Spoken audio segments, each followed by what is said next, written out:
Hey everybody, it's time for another tea and jam with me. I'm so excited today to be welcoming into the space my dear friend, storyteller, rock star Akwi. Akwi, please come join us.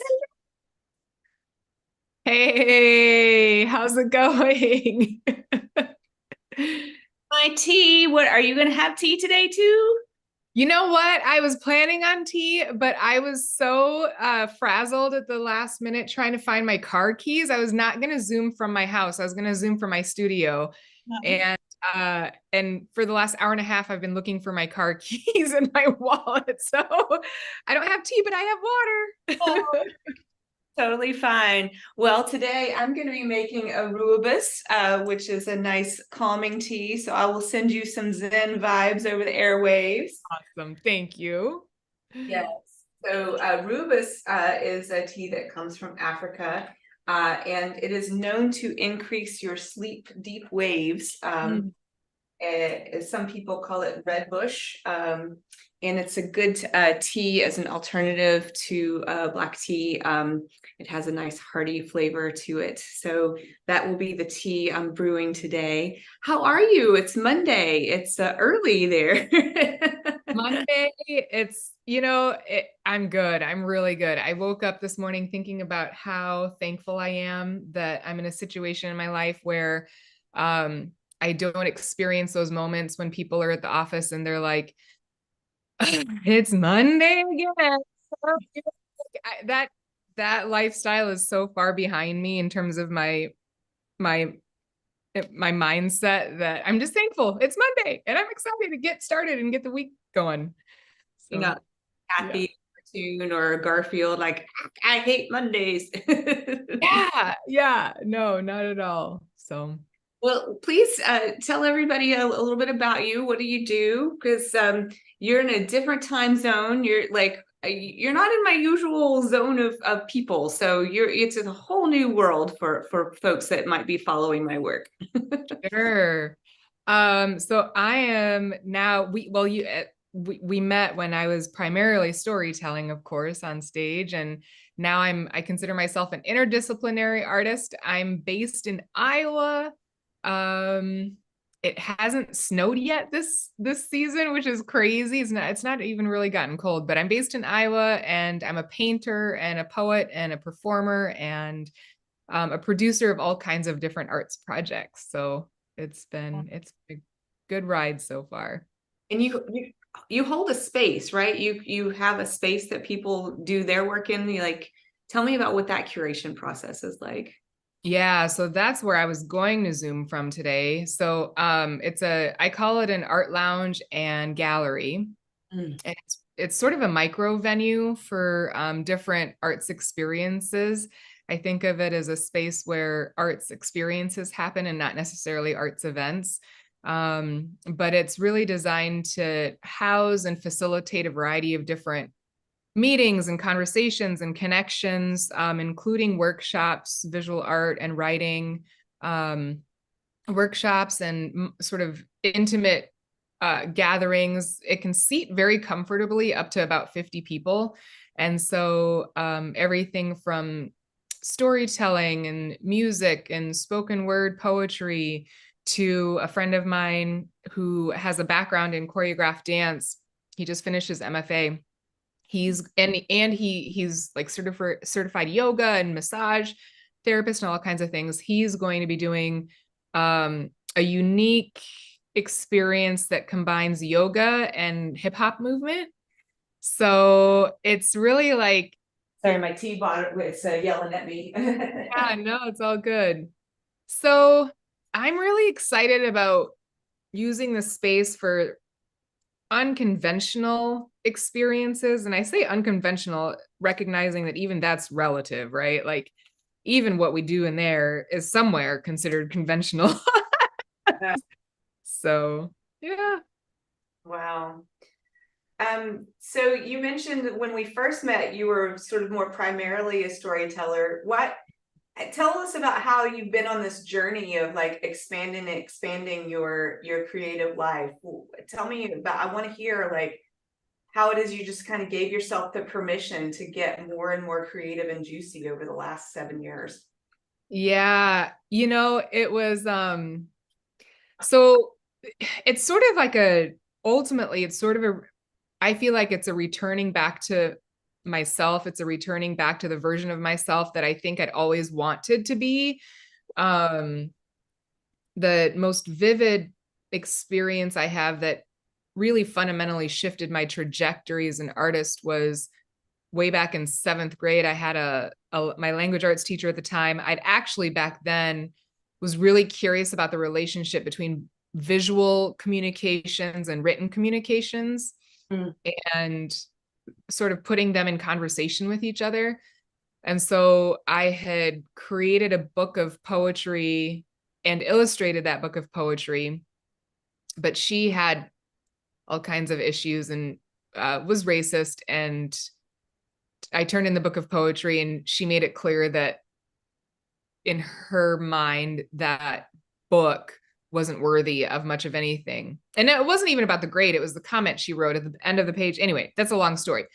But the short version of that story is that her last comment, it was the only comment on the last page, made me throw the book away, and then decided that I just wasn't going to pursue that. And I didn't create anything for a while until I started picking writing back up.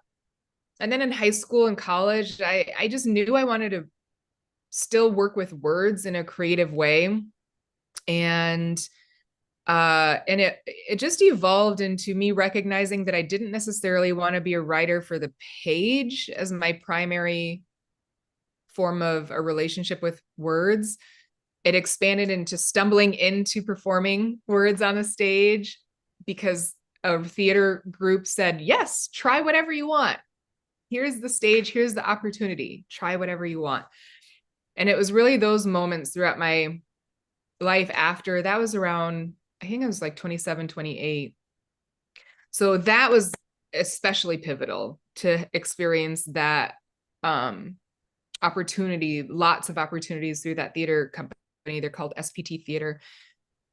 And it was just really that sort of snowballed. Like, it was like, oh, this is where I'm supposed to be, is trying to better understand my relationship with words on the stage, and the way words sound and how that engages with a live audience. And then that exploded into producing my own events. And then that expanded into, now how can I pull music and choreograph dance into it? And now how can I pull visual art into it? And now I'm finally back to like, oh, right, Akwi, this is where you're supposed to be all along, putting together words and visual art and seeing what happens. So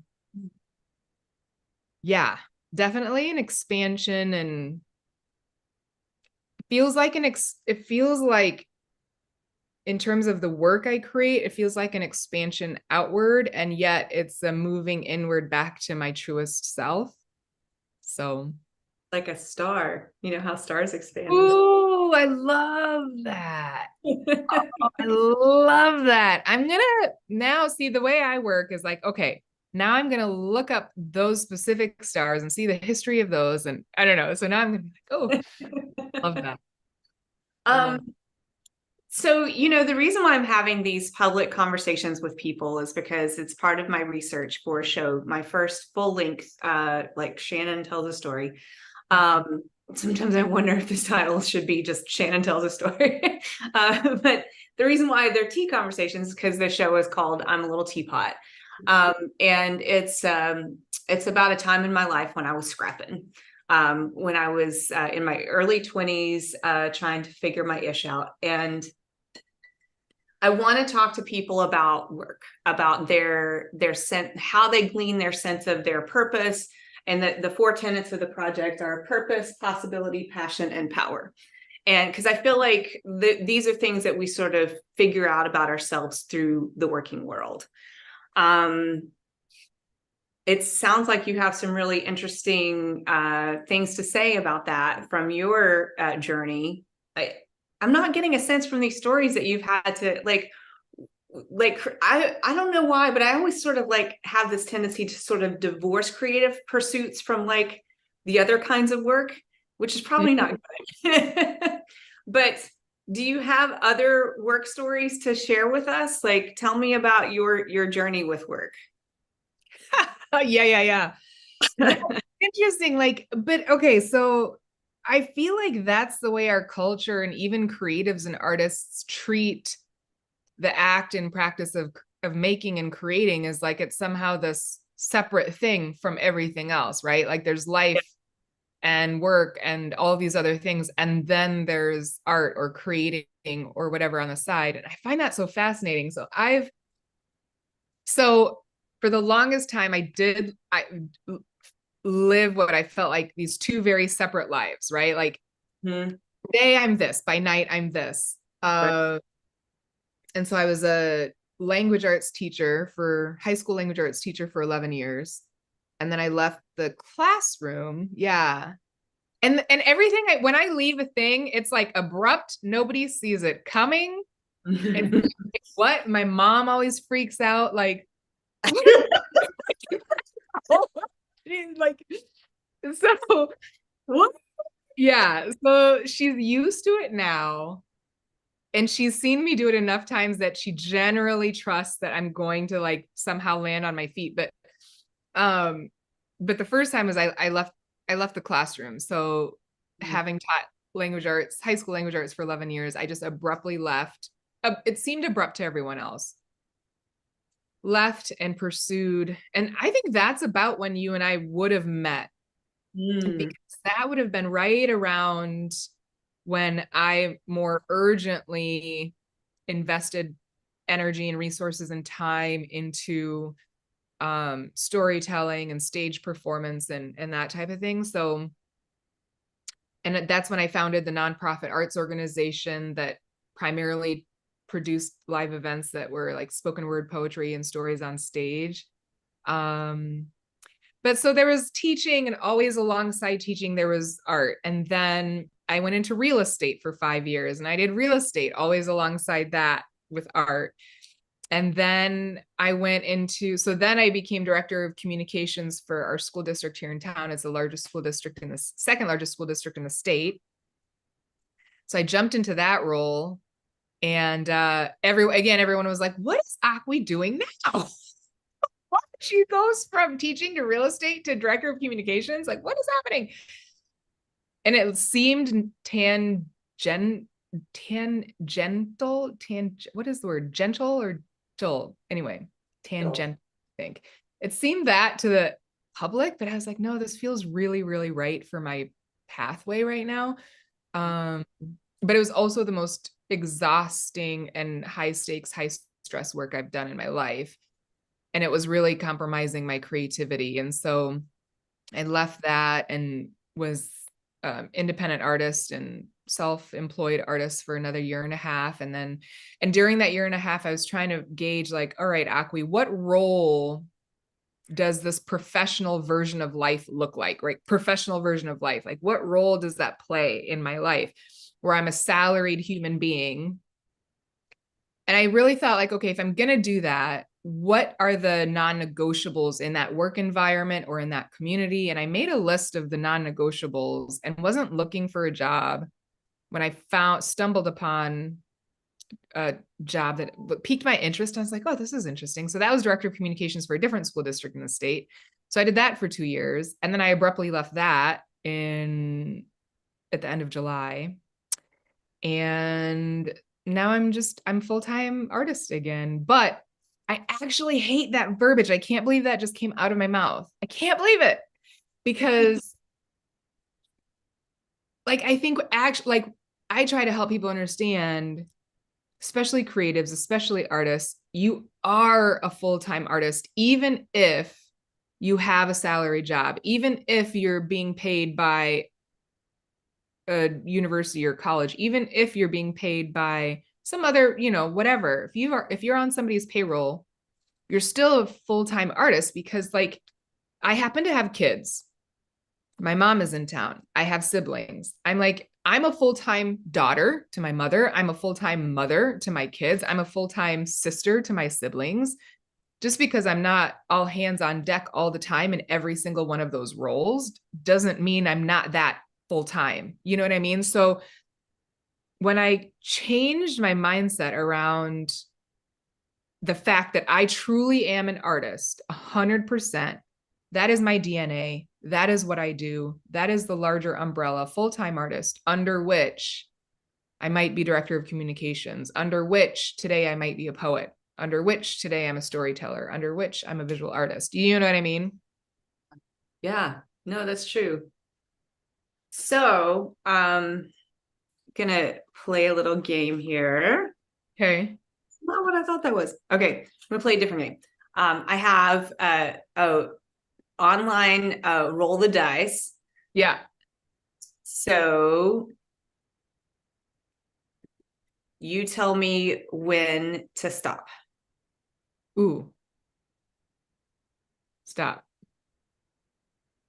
Did I give 21. you enough time to start? Yeah, no, yeah, for sure. So Okay. it stopped on 21. So Okay. please tell me a story about yourself at the age of 21. Oh my gosh, Shannon, at the age of 20, like I have a terrible memory. Okay. At the age of 21, I don't even remember what grade I was. I don't 21. I have no idea. I wouldn't have been married yet. I wouldn't have had. Can we pick a different?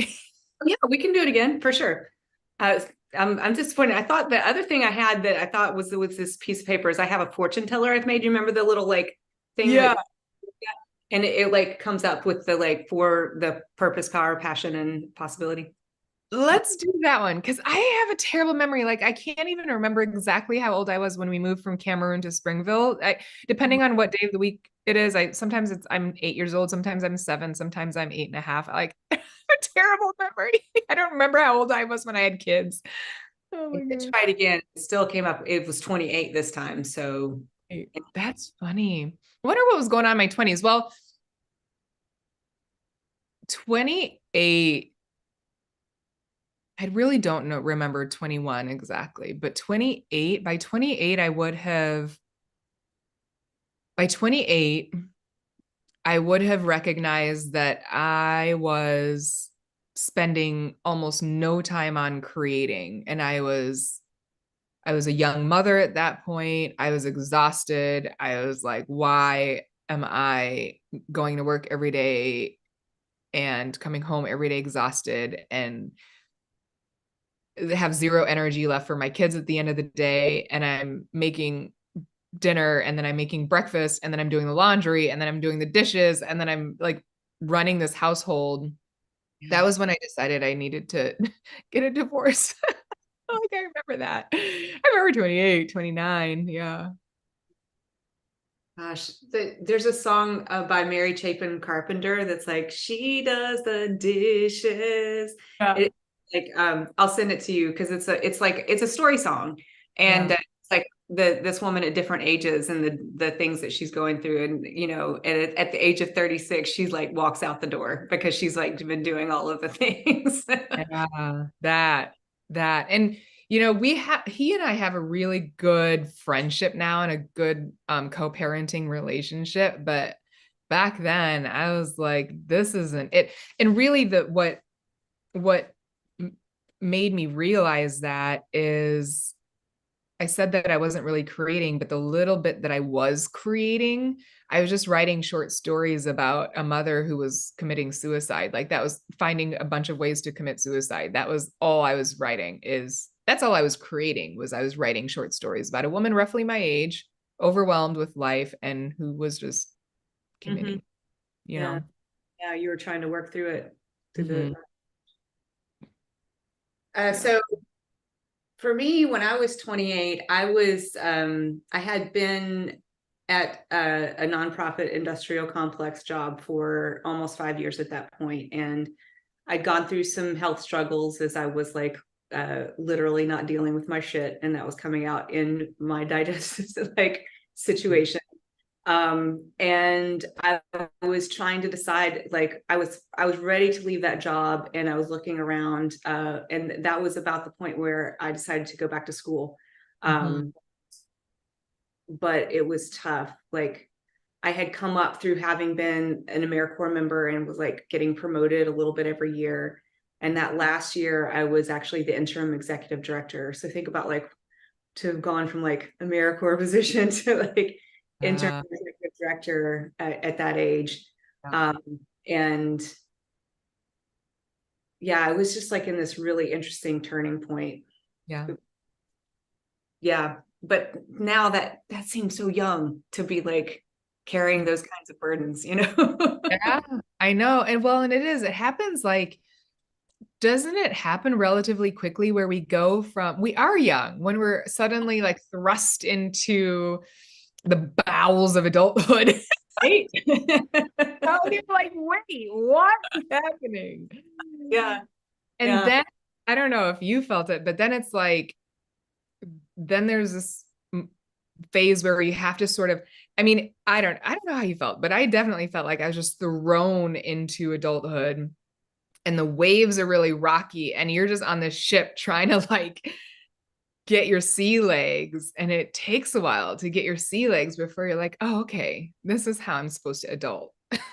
No, there's no manual for that. I mean, I don't know. I guess I sort of felt like just because of the way I was socialized, and maybe it was like being a preacher's kid and being like the oldest child, I was sort of like a prematurely old person. Like I always was kind of hyper responsible, and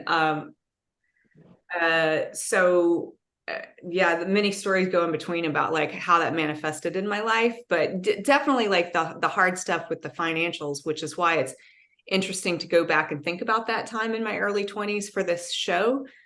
um I was thinking about that today when I was thinking about what we might talk about. Do you ever think about like the value or the maybe danger of getting stuck in stories and whether or not it's helpful to trot out stories again? Like I'm wondering what it means to me to go back and look at a time in my life that had to do with scarcity rather than abundance. Like why am I needing to go back and look at that right now? You know? Yeah, I mean, that's interesting. I wonder about the relationship between story, memory, truth, and fact. Like those things are all different. Mm. Yeah.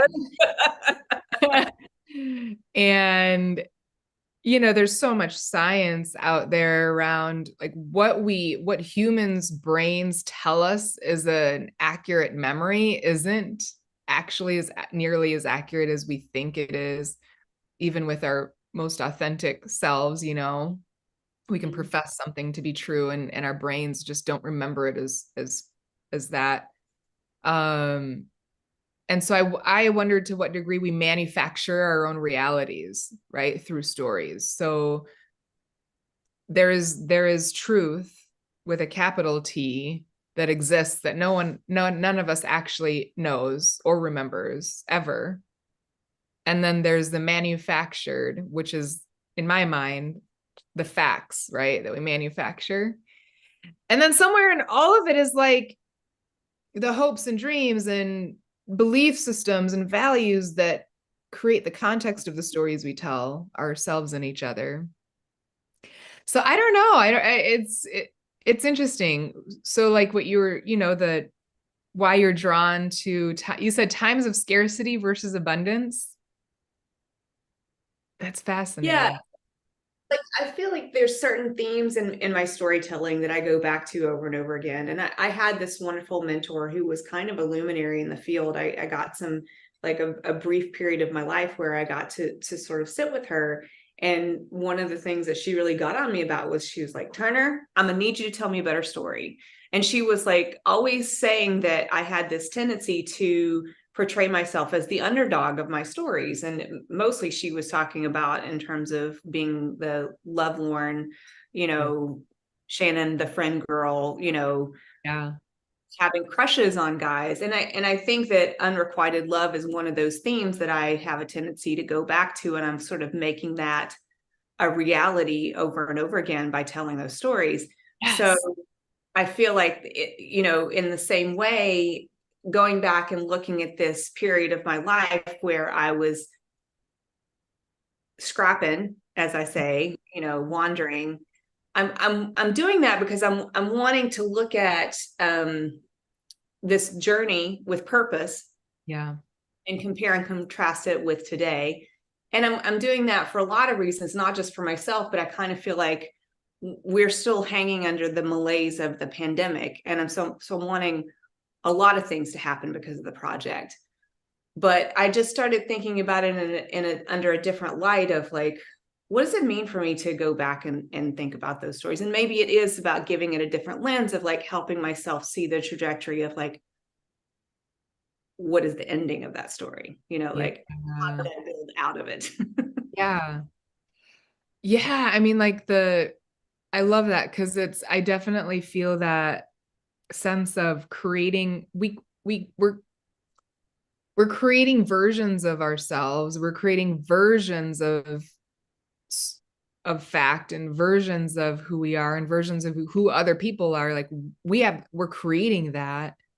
And then we're perpetuating it or manifesting it or whatever, right? And there's power in that. And then there's also, well, there's power in that period. And so then how we use that power, I think is really fascinating. Um, yeah. I the idea of the or the focus of, maybe it's not manufactured, but the focus of the being the underdog. Well, maybe it's not like, now the word facet comes to mind, and I think of it as the crystal of all these different sides, and which side do we choose to focus on or emphasize, right? Like which side of the many facets? I don't know. It's interesting. Yeah. And then do we discover, as the stories we tell sort of morph or further develop, how does our relationship with those stories change depending on how those stories are received by others? Like, I don't know. Yeah. Well, and we can't really influence how stories are perceived by others. That's a hard part of it, you know. Well, received by others. Mm-hmm. Yeah. Yeah. Yeah. Yeah. So do you want to, rather than having the random fortune teller, do you want to just pick between purpose, possibility, passion, and power? Like what are you feeling called to today? I like the random fortune teller Yeah. approach. I'm digging that. Purpose, passion, possibility, power. I like the random approach. Okay. Well, then I'll just choose for you power. Tell me a story about power. Oh, all right. Ooh, how many? There's so many. Oh my yeah, power. Um, do you want to talk about it? And so one of the themes was around like jobs, different jobs we've held. Do you want to? Yeah, although you really tipped your hand a little bit that you have this interesting origin story. If you're a superhero, part of your origin story is that your family came from a different part of the planet. So Oh, do you feel like some of your what you gleaned about work comes from that part of your origin story? I think, I don't know, maybe I not so much. Like I was most recently in Cameroon a couple of years ago when my dad passed away and we all went back for his funeral, and that experience I think shed light for me on the Western, or at least the United States version. I was going to say Western culture, but United States version of our relationship with work. It's so bizarre compared to like other cultures and countries. Like, what are we doing to ourselves? But um, I think right, like Yeah. crazy. Think in terms of power. I mean, I want to be transparent. I don't know who's going to eventually watch this, but the two times that I've been in administrative positions in these school districts, I both times I've been really fascinated by examining this notion of power and like political power and structural power and the relationship between values and power. Like if our values don't align, that can really wreak havoc on a system if the values are not aligned with the people who are supposedly in structural power, right? And so I don't know. I think at least the most recent time I left, it was really because the notion of power, who gets to decide outcomes, like I just couldn't do it. I just couldn't jive with that, couldn't align with that. I'm not being very direct, but It's okay. I also think about how as artists, our sense of self-power and determination becomes really interesting. I think that when you're a workaday like office person, your power is often limited. yeah, But when you go out on your own and you start your own thing, you sort of have to work to sort of slough off that, like, who am I answerable to? And that yes, is hard when you've been socialized in that power structure, yeah, right? yeah, I was just reading an article last night on the Atlantic that was talking about how uh, the whole notion of being a knowledge worker is about not necessarily your daily output. Uh, mm, there are these sort of like middle managers who don't know how to do their jobs unless they're managing people's visible work. yeah, yes, yeah. The visible work, like that fascinates me so much, right? Is the value that we place on visible work and the value of the invisible work that really we completely tend to ignore in this culture in some ways. Um, and I just, in terms of creating, I think you're right that the act of being solely responsible for one's own output, one's own productivity, one's own livelihood, that's incredibly empowering and also terrifying. Yes. There's a lot of like safety in there's a lot of safety in salary, tons of safety in salary, safety and security. And I so often wonder what would people actually be able to accomplish if they chose a different path, and how much more security and safety could they actually discover for themselves if salary wasn't the guiding like North Star, speaking of stars. But it is so hard when power is tied to economic output or Yeah, input. yeah, yeah, I think about that a lot too, because of the work that I do with people with intellectual and developmental disabilities, because there's so many things in our society that have to do with sort of these social roles and the way that we valorize them in terms of beauty, intelligence, and economic value. And our folks with disabilities are often not connected with those things, and so that's why it's so easy for us to continually marginalize them. yes. um yeah. And speaking of marginalized, like we as a culture, we tend to marginal like we place this really high dollar amount on intellectual prowess, like, but in a way that's sort of arbitrary. Like, and yet I think a lot of people who are traditionally marginalized actually have probably a lot more creative, innovative, intellectual power and prowess than they're allowed to exercise. It just doesn't fit into this tidy box that we've labeled as power or intellectual prowess. And I've been lately really like super interested in brainwaves and how when our brains are working on solving an acute problem, our brains are actually working at like 17% capacity. But that's when our brains are in beta waves or beta brain. And then when we're doing tasks like gardening, when we're doing things, I mean, even in the shower, when we're doing things that don't rely upon our brain to be acutely aware of something specific or problem solving, our brains are actually operating at closer to 92% capacity. And so there's a lot of brain power at work, like not at the workplace, but there's a lot of brain power at work when we are creating and innovating and playing. There's a ton of brain power at work. Mm. Ironically, there's very little brain power being used at the place of work. Like, you know what I mean?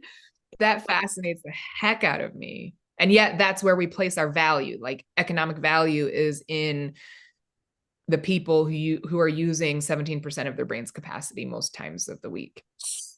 Right? Right, right. Oh, God. Mm. So like, yeah, like how many times, but I think to be practical about that. So the brain waves, like when we're in alpha or beta mode, I like to be really aware of the balance of when my brain is in these different modes, because they're both necessary. It's all necessary, right? And so giving myself an opportunity to relax into that alpha mode, which then is creates the capacity to more highly function in the beta mode. I don't know. Mm-hmm. Oh, I saw recently that you had done some paintings that were inspired by Ireland. Have you been there? Yeah, my mom and my sister and I were just there. So we were just there at the end of October. Do you Yeah. know about my trip to Ireland and what a big Tell me, tell me. Oh my gosh. That was the dream deferred for me. I had for literally decades been talking about a trip to Ireland, and I finally I saved and I talked about it, and I got a grant from Alternate Routes for it, and I finally went last year. I was there for 15 days. I was obnoxious as heck on social media. I posted every single day, and I was so stinking proud of myself because I finally did it. That's So awesome. where else did you go? Well, I was just gonna ask you where all you went. I I'm literally everywhere, all yeah, the yeah. Well, 15 days is like perfect to be able to explore the entire country as much as possible. Like, where'd you start? What was your route? I started and ended in Dublin, and I just Okay. all the way around. Yeah. It was exhausting. I mean, I wouldn't change a thing, but if I got to go back, I definitely would try to do less because I only stayed one time the same, like 2 nights in all the rest I was driving, and I was driving. Yeah. I was the driver in our little group. It's something. It is something. Yeah. But I made a little like XY axis for myself of like good drivers, bad drivers, nice people, assholes. And in Atlanta, we are bad drivers and we're assholes. And in Ireland, they are good drivers and they're nice people. So Oh it was my gosh. 100%. 100%. Like just the people and the culture of Ireland. I was like, well, again, what are we doing in the US? Like we are crazy. But just Ireland. So we also started and ended in Dublin. We went Dublin and then traveled down around south to Cove and then west, like up west and Killarney and Galway and then Limerick and back to Dublin. So we didn't get north, um, which actually was fine with us. Like we just loved the climate and the terrain and the vegetation of that southern half of the country. Like just absolutely, oh my gosh, like we were in heaven. And we were there because of my mom's heritage. She has a great grandmother, my great grandmother. She has a grandmother who was really special to her growing up, who was almost 100% Irish. And so her relationship with this grandmother is really what sent us there. It was my mom's bucket list trip. And so it was just this beautiful experience with my mom and learning more about her and her relationship with her family and her grandmother through it. But you're right. Like the driving is, everyone is just pleasant. Everyone is pleasant. No one is in a hurry. Um, Everything about the culture is just calmer. Like there aren't billboards. There aren't, it's just not obnoxious. People are not in a hurry. They go the speed limit or under. Like, are you kidding me?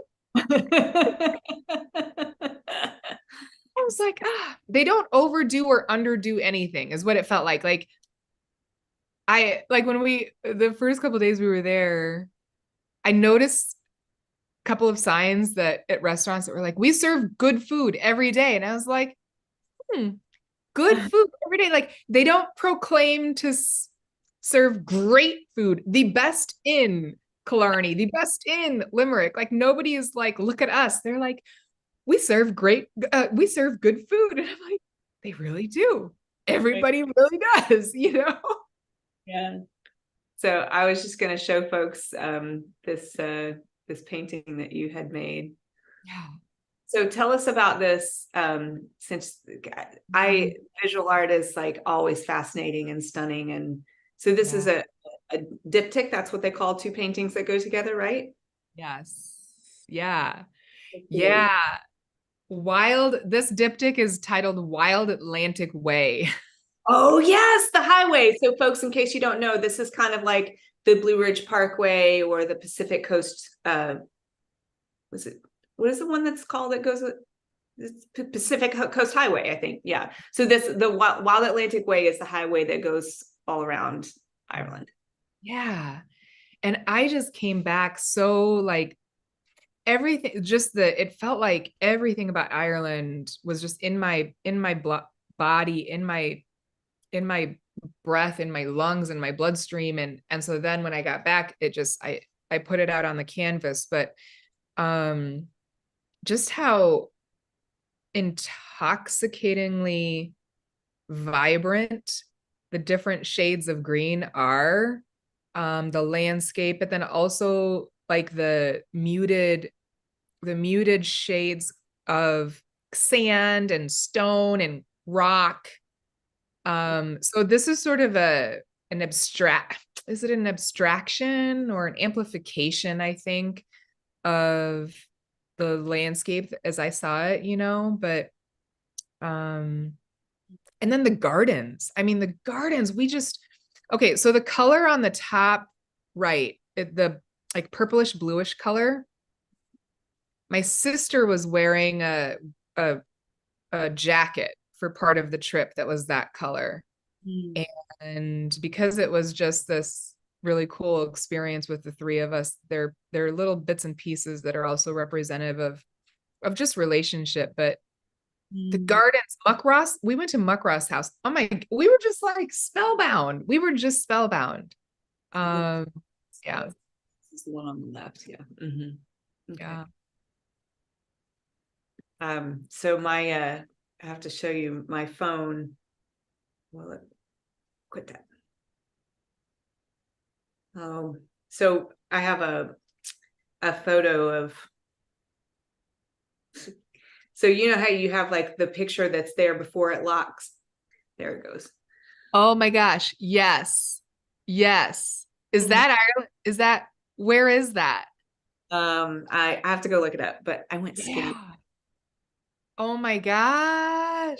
Totally deserted. I mean, it was me and some awesome. Yeah. That, like, yes, more of that.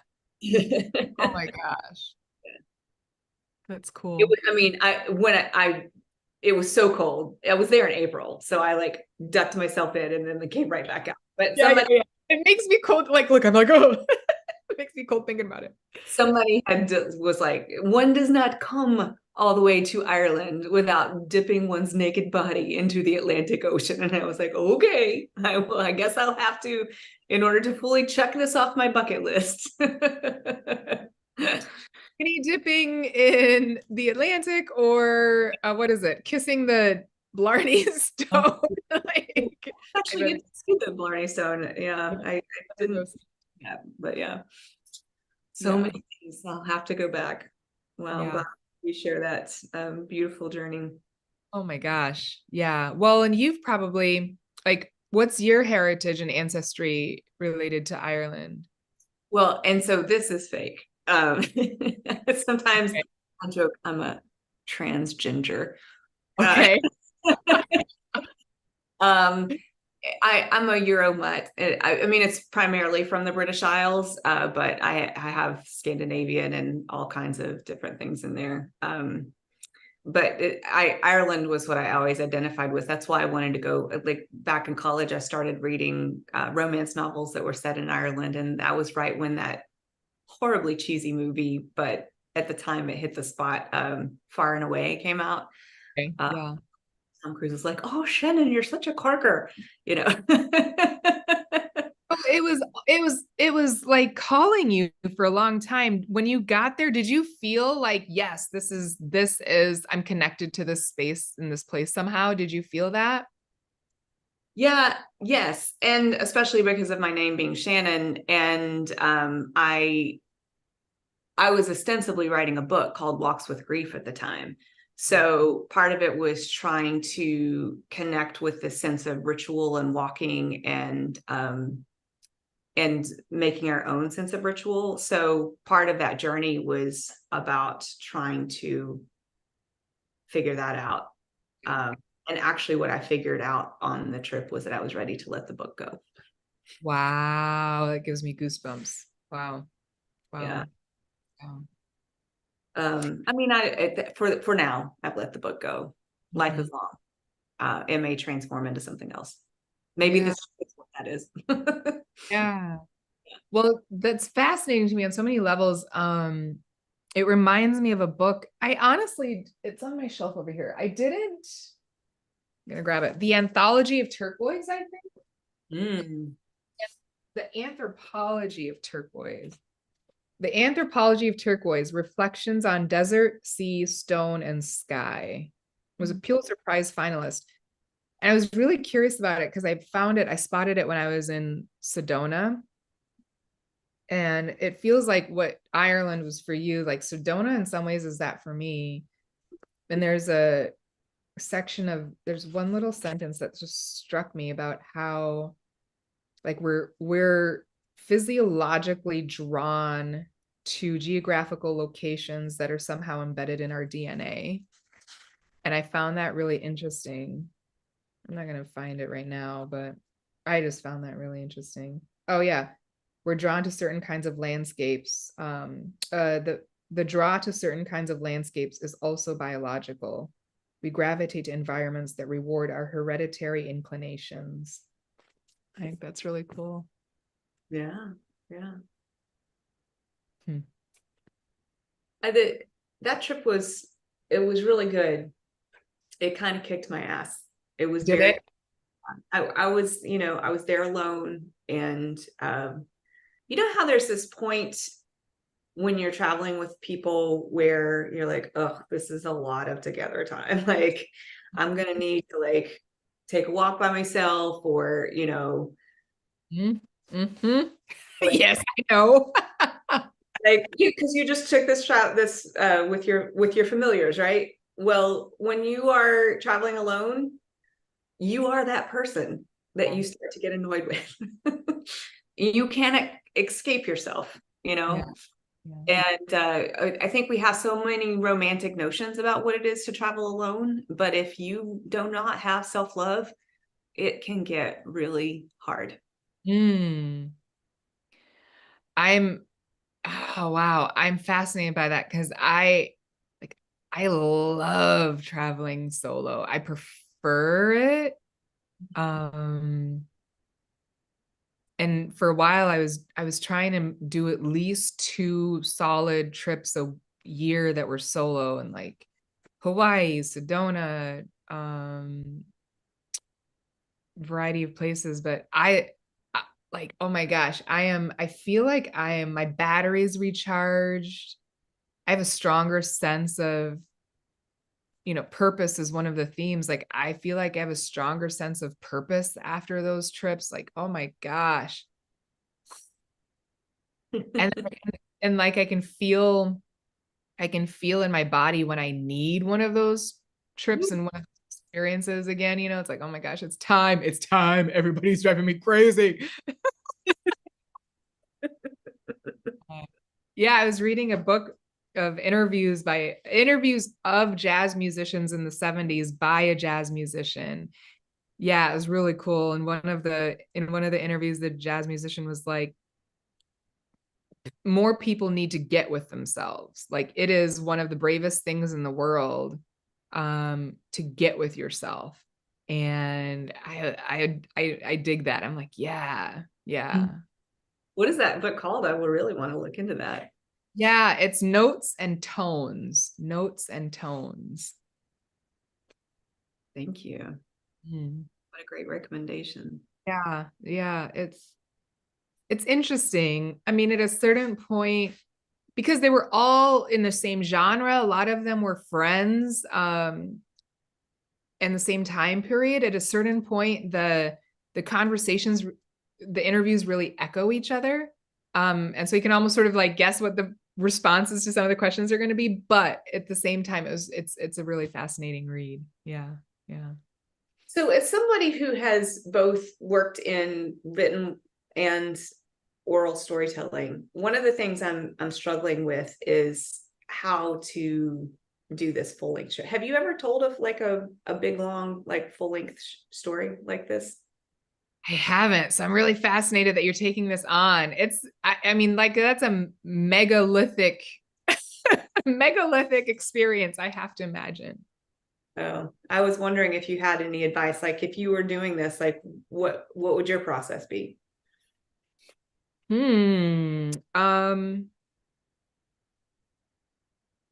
think my first thing would be to like really get clear with myself about what my reasoning is behind it.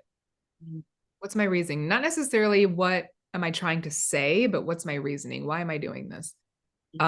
Being really clear, like remaining with that as my anchor, like, okay, remember why you're doing this. And then it's based on that why, it would be what are the points in my life that seem to speak to that why? And I tend to naturally move chronologically. So I would choose rather than chronological, I'd go, all right, what are the stories in my life that lead to that why, that are that resonate with that why? And then I would sort of outline that and map it out and then figure out the who, the who's, I don't know. It's really fascinating, this process. Like, all right, who are the primary characters in those versions of the story in my memory, and then build up from there and then see how they all connect. I don't know. What's your process so far? Well, for the longest time, I did not have the instinct that I wanted to write this out word for word like a script, because one of the other pieces of advice that I had gotten from that same mentor was that our stories live in different parts of our brain in terms of written language versus oral. And that if you write it out as a script, then you're going to lock it in to the wrong side of your brain, and it will make it much harder for it to come out of your mouth. Interesting. That it becomes then like a monologue, and that's not storytelling, that's theater. But the longer I sit with this in terms of this is just a very different, it's not like going to, the show that I produced that's like 5 to 7 minutes, throw your name in the hat. I think I'm going to have to at least make a very strong outline. I was always fascinated by, like when we first met at some of those conferences, I was shocked. I was new to the community of storytellers. Like I'm sitting out here on an island in Iowa, it felt like at the time. And I was like, I thought, I didn't have a network. I didn't have a community. And when I was in those conferences and conversations, I'm like, wait, people don't memorize their stories? What? My mind was so blown. I was like, are you kidding me? This is wild. This is interesting. I was so fascinated because my experience was always I write it out. So I do like my process. It works super well for me. I write it out. I memorize it word for word. But as I'm memorizing it, I'm revising it because the memorization helps me find areas that are inauthentic, or the memorization helps me find like the speed bumps, you know what I mean? Like where it's like, oh, that's a pothole or doesn't feel right. Like for me, it helps me find those. And so then I revise and refine. But then once it goes on stage, once I'm on stage, I allow myself to storytell more than deliver a monologue. You know what I mean? Like I'm not beholden to the words at that point. I'm beholden to the story. Okay, cool. Can I just say, living on an island in Iowa could be the title of this memoir. Like, just want to put that out there. Is that was some like magical wording that you just did? Yeah, that's funny. I hadn't thought about that. Oh my gosh, but it's so true. Live on this island in Iowa with me. Landlocked in the middle of the country island. But it sounds like you have a beautiful community that you've built there. I really want to come there someday because I love following your work. So what's something you want to make sure that people who are watching this know about and are following? Man, about something that I'm working on right now or just in general? What's what's haps? Yeah, the what's haps. I am like super excited to just further develop like so some of my projects that I worked on in the last year are in their toddler stage right now. They're like toddler adolescent, right? And so I'm super excited. So one of those projects is titled Enough, and it's a visual art, a body of work that's visual art, mostly paintings, as well as a corresponding audio album of spoken word poetry with music. But I'm working on an expansion of that project right now. And people can stream that. They can stream that anywhere they stream music, they can listen to the album. But I'm working on a project right now funded by the Iowa Arts Council that's allowing me to expand on that project through June. And I'll be doing some live performances related to that project. So I'm super excited about just the expansion of that project. This morning, I already came up with another idea of how I'll expand it after this particular phase.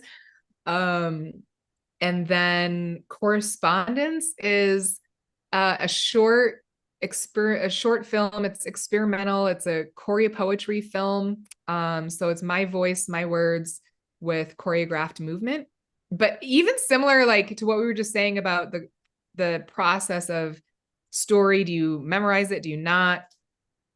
So LD is the choreographer and dancer in the film, and he treated it more like I think you'd be treating story on stage. Like he has an outline of how the movement works, and then he just, tells the physical story on stage. But so that's going around to film festivals right now. I'm super excited about that. And LD and I are going to keep thinking about how to further develop that project. Those are the two primary projects. I've never been prone to or drawn to the idea of publishing my work. And finally that it just starting to surface like, I think I can come up with a way of publishing my work that feels aligned with how I believe words should live in the world, or my words should live in the world. So I'm super excited about that. Well, and I'm super excited to see what comes of this project, of your work. This is really cool. I'm thrilled for you. I'm happy for you. It's awesome to see your journey. Well, thank you. You were there in the beginning of this new manifestation of me, and I'm really glad that this gave us an opportunity to reconnect. I think you're the greatest thing since sliced bread, and I'm so glad that we had this time together, as they say on the Carol Burnett show. Yes, absolutely. Tea and jam. I love it. If we're gonna go with the sliced bread, let's add some jam. I hope you have a great rest of your Monday, and everybody, thanks for tuning in, and take care. Have a great rest of your week too. Thank you, Shannon.